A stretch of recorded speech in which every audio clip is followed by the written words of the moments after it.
censura. La tua radio.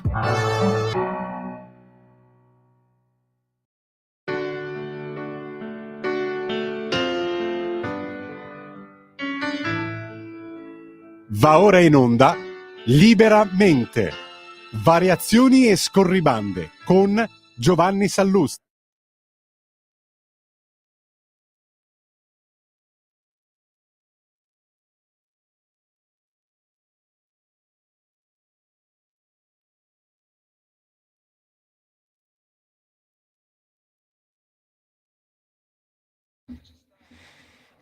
Buongiorno a tutti, bentornati a Liberamente, variazioni e scorribande qui su Radio Libertà.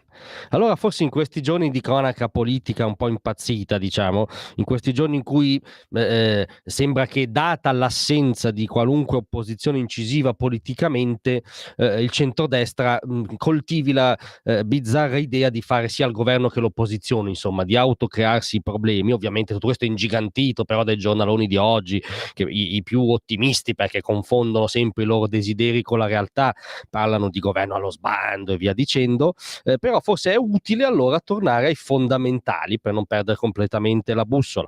I fondamentali ci ricordano, e dovrebbero ricordare anzitutto ai nemici ideologici di questo governo, che il centrodestra esiste anzitutto come popolo e questa cosa esiste, diciamo, dal 94, dagli esordi della Prima Repubblica, dall'intuizione berlusconiana che riempì il vuoto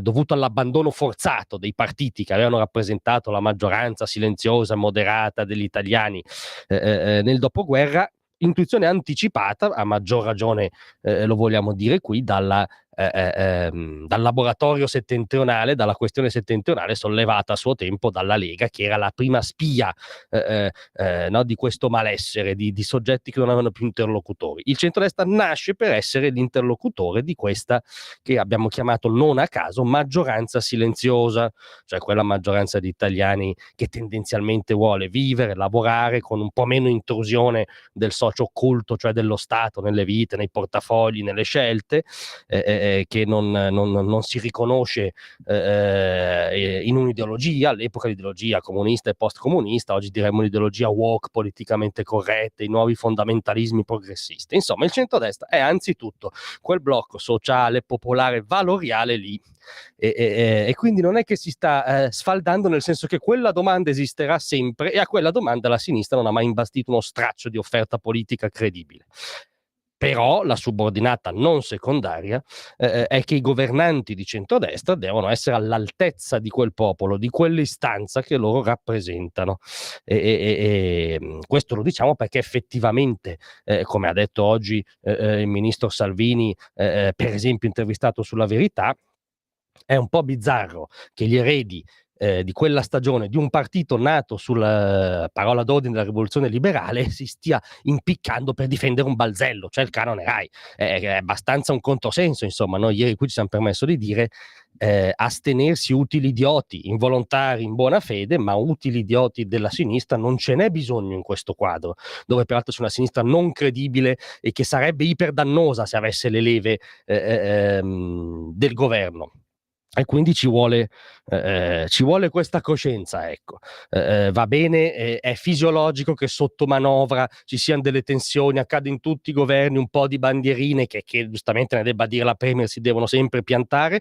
Tutto questo deve rimanere all'interno di un quadro fisiologico, mentre alcuni retroscena, sicuramente gonfiati in modo compiaciuto da Repubblica, però dicono che la Premier stessa giustamente era un po' nervosetta ieri con Tajani, perché insomma gli ha messo una zeppa non da poco, ha fatto aumentare la tensione al limite di quella fisiologia. Non vorremmo si deragliasse in una patologia, in un masochismo del governo di centrodestra, che è una chiara missione elettorale da compiere. Di nuovo oggi Salvini giustamente dice: ci hanno eletto per abbassare le tasse, una delle missioni chiave, e ha iniziato parzialmente a compierla e deve andare avanti a compierla per rispondere a quel centrodestra di popolo, perché il centrodestra è anzitutto un popolo, quindi se ne facciano una ragione i nemici ideologici, ma se lo ricordino i rappresentanti di quel popolo medesimo.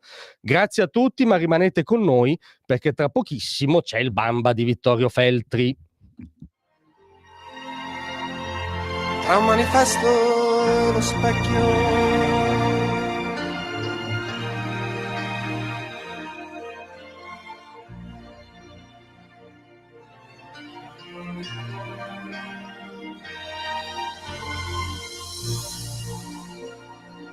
Avete ascoltato Liberamente.